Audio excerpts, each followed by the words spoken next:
આવો રમીલાબેન, બેસો. દિવાળીનું કામ થઈ ગયું? હે, દિવાળીનું કામ થઈ ગયું?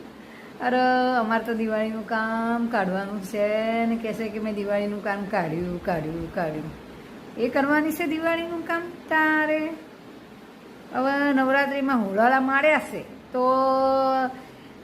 શરીરના દુખાવા, સવારે ઉઠીને આ દુખે ને તે દુખે. અમારા છોકરાને મેં સોરાને કીધું જા ત્યાં ગલીમાં ટચકડા ફોડે છે ત્યાં ફોડાવી દે તો દુખાવા મટી જાય. અને ભાઈને ફોન કરે છે કે દિવાળીનું કામ કાઢ્યું છે, હમણાં નહીં અવાય. અલી તે કાઢ્યું છે કોમ દિવાળીનું? અને શાકના નામે જતી રહેશે પાણીપુરી ખાવા. 100 રૂપિયાની પાણીપુરી ખાઈને આવશે અને હીરોના મારશે પરી. હે રમીલાબેન, તમારી દિવાળીનું કામ થઈ ગયું? અમારે તો હજુ માળીએ ચડવાનું છે ને કોમ કાઢવાનું છે. બોલો શું કરીએ? હજુ કોમ કાઢ્યું નથી. સવારે મોડી ઉઠે ને મોડું બધું કરે. અને મોબાઈલ, આજકાલના તો મોબાઈલ આવ્યા છે, ટચક સોફા લૂસશે ને કાચ લૂસશે ને કઈ નાટક કરશે બેસીને મોબાઈલના નામે. અને શાક લેવા જશે તો ખાલી 250 રીંગણ લાવીને આપશે અને 100 રૂપિયાની પૂરી ઝાપોટીને આવશે. બોલો શું કરવું અમારે?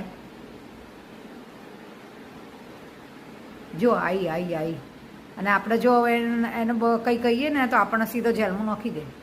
બોલો રમીલાબેન, આ તો ચલણ ચાલી રહ્યું છે. અને આપણી હાહુઓ તો આપણને ઊંઘવા જ નથી દેતી. આખી રાત છોક તો છોકરા રોવે ને પછી આખી રાત ખોળામાં લઈને આપણે બેહીએ. આપણા ધણી તો એ પૂછતાય નહોતા કે તું થાકી ગઈ છે કે નથી થાકી ગઈ. બોલો, આખી રાત આપણે આ જમાનામાં જન્મ્યા હોત ને, આપણે આ જન્મમાં જન્મવું હતું તો આપણને જલસો હોત નહીં રમીલાબેન? આ તો ઘડી ખૈયું ખાલી કરવા ઓટલે આવીશું, મંદિરના બહાને બેસીશું, થોડું આપણું હૈયું ઠારીએ ને રમીલાબેન. બોલો શું કરીએ? આજકાલ તો ચલણ કોક કહીએ એટલે સીધો જેલમાં ગાલી દે.